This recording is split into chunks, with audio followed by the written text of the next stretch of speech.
నమస్తే. నేను ప్రశాంత్.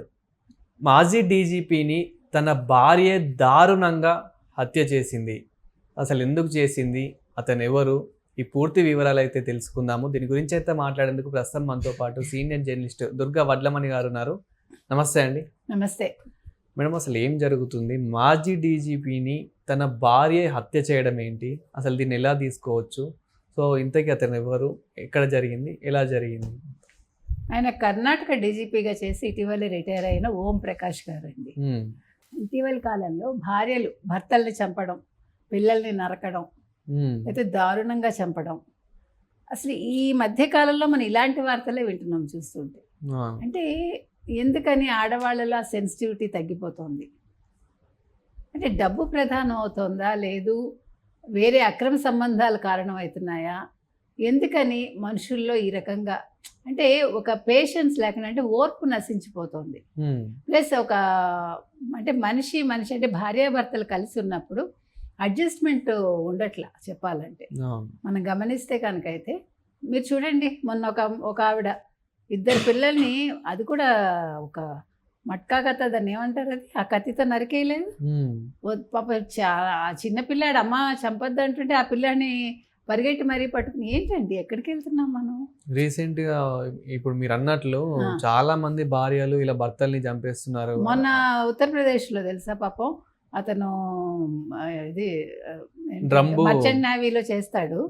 చేసేది మానేసి పాపం, ఎందుకంటే మర్చెంట్ నేవీ అయితే వాళ్ళు సముద్రం మీద 6 నెలలు ఉండాలి కనీసం. 6 నెలలు ఇక్కడ 6 నెలలు అక్కడ ఉంటారు. సరే, అది పెళ్లి చేసుకున్నాను, అది మానేసి అతను దుబాయ్లోనో ఎక్కడ గల్ఫ్లోనో ఎక్కడో బేకరీలో పనిచేస్తూ వచ్చాడు.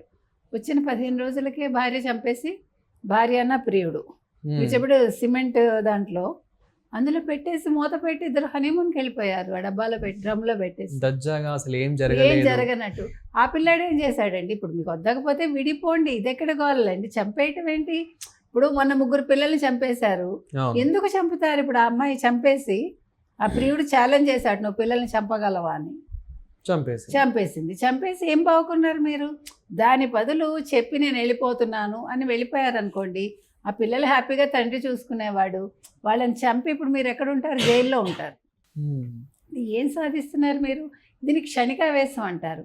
అంటే మనిషి ఏదో ఏమంటారు, కొన్ని కోరికల కోసం, అంటే క్షణికావేశంలో ఎవరికో దగ్గర అవుతారు, ఆకర్షణలు, లేదు డబ్బు మీద మోహం, ఇలా రకరకాల రీజన్స్ తోటి, లేకపోతే తొందరగా మనం గొప్పవాళ్ళు అయిపోవాలి, లేదు ఏజ్ గ్యాప్లు, అంటే ఒక రీజన్ లేదు దీనికి. కాబట్టి ఇవాళ ఈ ఓం ప్రకాష్ గారు రిటైర్ అయిపోయి ఆయన చాలా మంచి సంస్కరణలు కూడా తీసుకొచ్చారట, ఆయన డీజీపీగా ఉండగా కర్ణాటకలో. అటువంటి వ్యక్తికి ఏం కర్మండి? ఆయన వ్యవసాయం పనులు చేసుకుంటున్నారట ఇంట్లో ఉండి. భార్యతో ఇటీవల తరచూ గొడవలు అవుతున్నాయి ఆయనకి. ఆ గొడవలు కూడా ఎందుకు అవుతున్నాయట? ఆస్తి వివాదాలు ఉన్నాయట. ప్లస్ భార్య ఎవరితోటో ఫోన్లో మాట్లాడుతోందట. అదే ఆయన అనుమానించి, ఇప్పుడు కూడా ఈ గొడవ జరిగి ఈ హత్య జరగటానికి ముందు ఆవిడ ఎవరితోటో సీక్రెట్గా మాట్లాడటం ఆయన విన్నాడు. విని ప్రశ్నించాడు కాబట్టి కూరలు తరిగే కత్తితోటి ఆవిడ ఏదో ఒకసారి పొడవడం కాదు, పొడిచి పొడిచి పొడిచి చంపింది. ఏంటది? అంటే మనము నామల కథలు చెప్పుకునే వాళ్ళం, ఇలా ఉంటాయి అలా ఉంటాయి. ఇప్పుడు రియల్ గా చూస్తున్నాం ఈ రోజు. అంటే రాక్షసులు మనం ఇట్లా మాట్లాడే వాళ్ళం కదా, ఇప్పుడు మనుషుల్లోనే రాక్షసత్వం పెచ్చిమీరిపోయింది. అది ఇది అంటే ఏ స్టేజ్కి వెళ్తున్నారు వీళ్ళు? దీనికి కారణం ఏంటి? అంటే మనిషి జీవన వేగంలో ఈ హత్యలు కూడా వేగంగా విస్తరిస్తున్నాయా? అర్థం కావట్లే మనకి. అంటే అన్నింట్లో మార్పు వచ్చింది కానీ మనుషుల మనస్తత్వాల్లో మార్పు రావట్లా. అంటే ప్రేమ, అభిమానం, బంధం, విలువలు, వీటికి ఇప్పుడు ఏమి ఎక్కడా కూడా అసలు చోటు లేదు. ఎంతసేపు నీతో అవసరం ఉందా, నీతో మంచిగా ఉంటా, నీతో అవసరం తీరిందా, నిన్ను ఎలా చంపేయాలి, అంటే చంపే వదిలించేసుకో, ఆ కాన్సెప్ట్లో వెళ్తున్నారేమో అందరూ. అది కూడా ఆవిడ చంపేసి మళ్ళీ ఇప్పుడు ప్రెజెంట్ డీజీపీ భార్య ఎవరైతే ఉన్నారో ఆవిడకి ఫోన్ చేసి నవ్విందిట, ఇగో చంపేశాను, నన్ను చంపడానికి వచ్చాడు, అందుకే కోపం వచ్చి చంపేశాను, దరిద్రం వదిలింది, అంటే రాక్షసుని చంపేశాను అన్నట్టు మాట్లాడిందిట.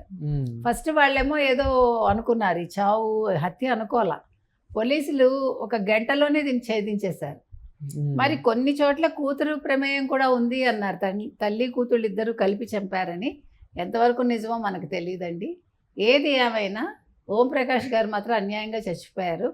అంటే అనుమానించాడు అనే ఒక కారణంతో ప్లస్ ఆస్తి కోసం, ఈ రెండు అయి ఉంటాయి కారణాలు. ఇప్పుడు ఏమండి, భర్త ఆస్తి నీకే కదా వస్తుంది. ఏముందండి, ఇప్పుడు ఆస్తి ఎంత ఉంటే సంతోషం మనకి చెప్పండి, నాకు అర్థం కాదు. మనిషే లేనప్పుడు ఇప్పుడు నువ్వు ఈరోజు జైల్లో కదా ఉంటావు. ఒకవేళ నీ కూతురు కూడా నీకు హెల్ప్ చేసిందంటే ఆమె కూడా నీతో పాటు జైల్లోకి రావాలిగా. ఈ ఆస్తులన్నీ ఎవడు అనుభవిస్తాడు అప్పుడు? మనిషి పోయారు, చంపేశారు మీరు, ఆస్తి ఎవడో పట్టించుకోడు. ఏదో రాజుల సొమ్ము రాళ్లపాలన్నట్టు ఇప్పుడు మీ ఆవేశంతో మీరు చేసిన పనికి మీకు పరువు పోయింది. ఇప్పుడు రేపొద్దున సొసైటీలో మీరు బయటకు వచ్చాక కూడా మీకు ఒక ఇది ఉంటుంది కదా, మిమ్మల్ని తొందరగా ఎవరు చేరదీయరుగా. చుట్టాలే రాణిస్తారో లేదో వెంటనే. ఎందుకంటే క్షణికావేశంలో ఈవిడ చంపింది.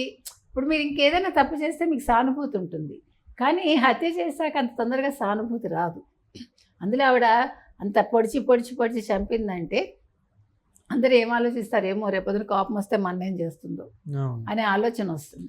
అంటే మనం నార్మల్ ఈ యాక్సిడెంట్ విజువల్స్, అంటే యాక్సిడెంట్ అది వేరండి, ఇవన్నీ చూస్తేనే భయం అవుతుంది. అలాంటిది ఈ రోజులలో కోళ్ళని మేకల్ని కోసేసినట్టు చంపేసినట్టు కోసేస్తున్నారండి. అంటే మరి ఎందుకని అనేది మనకైతే అర్థం కావట్లేదు. వీళ్ళు తినే తిండి వల్ల, లేకపోతే అంటే మనం అంతా కూడా ఇప్పుడు కెమికల్ ఫుడ్ తింటున్నాం కదా, ఆ కెమికల్ రియాక్షన్ ఏమైనా వస్తుందా బాడీలో? అంతే కదా. ఎందుకంటే లేదండి, ఇంత విపరీత ధోరణులు ఎందుకు వస్తాయి? ఇప్పుడు తొందరగా ఎదిగిపోతున్నారు పిల్లలు ఫుడ్ వల్ల అంటున్నాం. అలాగే ఈ ఫుడ్ వల్ల ఏమన్నా మన మానసిక స్థితిలో మార్పు వస్తుందా? అది అంటే విపరీత ధోరణికి వెళ్తుందా? దీని మీద కూడా ఒక రీసెర్చ్ చేయాలండి. తప్పు కాదు అది. అయినప్పటికీ ఇప్పుడు చట్టమే చెప్పింది, ఏమని చెప్పింది, ఇద్దరు మేజర్లు అయి ఉండి వాళ్ళ ఏజ్ ఎలాంటిదైనా సరే వాళ్ళకి నచ్చినట్టు ఉండొచ్చు, వాళ్ళకి నచ్చితే ఎలా అయినా ఉండొచ్చు అని చెప్పేసి చట్టమే చెప్పింది. అలాంటప్పుడు మళ్ళీ ఎవరి కోసమో ఇక్కడ ప్రియుడిని భర్తను చంపడము ఇలా ఇవన్నీ ఎందుకు? మీరు అన్నట్లు వాళ్ళు కలిసి ఉంటే అయిపోతుంది. లేదు నీతో నాకు వద్దు, తెగతెంపులు చేసుకుని వెళ్ళిపో అంటే ఆస్తి కావాలి, వేరే వ్యక్తి కావాలి అంటే ఎవడేం చేస్తాడండి? భర్త ఎందుకు ఇస్తాడు ఆస్తి? అంతే కదా. ఇప్పుడు మీ సంపాదన అనుకోండి, భర్త సంపాదన అయినప్పుడు భర్త ఇష్టానికే ఉంటుంది, అది భార్య ఇష్టానికి ఉండదుగా. నేను ఎవరితోట వెళ్ళిపోతాను, నాకు ఆస్తి పంచి ఇవ్వంటే భర్త ఇస్తాడా? ఇప్పుడు ఒకసారి అనుమానం వచ్చాక, ఇప్పుడు నిప్పులేందే పొగ రాదు కదండి. అక్కడ ఏదో ఉంది, అతనికి అది అర్థమైంది, అది నిలదీశాడు. అతను చూసి నిలదీసేసరికి అతన్నే చంపేసినాడు. అంటే ఒక పోలీసు శాఖలో పనిచేసిన ఒక డీజీపీకి రక్షణ లేకుండా పోయింది. మీకు అర్థమైందా? ఇక్కడ మీరు ఆలోచించాల్సింది అది. ఒక నిందితుడికి కాదు, ఇవాళ ఒక డీజీపీగా పనిచేసిన ఒక పోలీస్ ఆఫీసర్ని వాళ్ళ భార్య చంపేసిందంటే ఆయన కర్కోటకుడు కాదు అనేది మనకు అర్థమవుతుంది. అంతే కదా. అంటే ఆవిడలో ఎంత క్రుయాలిటీ ఉంది, ఈ విషయాన్ని మాత్రం గమనించాలండి. అంటే ఇప్పుడు ఈ రకమైనవి పెరిగిపోతున్నాయి కాబట్టి ఇట్లా చంపడాలు, అదేంటి కొట్టుకోవడాలు, లేకపోతే పిల్లల్ని చంపేయడాలు, అసలు ఎందుకు ఇంత విపరీత ధోరణులకి ప్రజలు వెళ్తున్నారు, మనుషులు వెళ్తున్నారు, ఆడవాళ్ళు ఎస్పెషల్లీ ఎందుకు వెళ్తున్నారు? ఇది తినే తిండి వల్ల కూడా ఈ ప్రభావం వస్తుంది. అంటే ఈ కెమికల్ ఫుడ్ వల్ల అంటే మనకు తెలియదు ఇవన్నీ.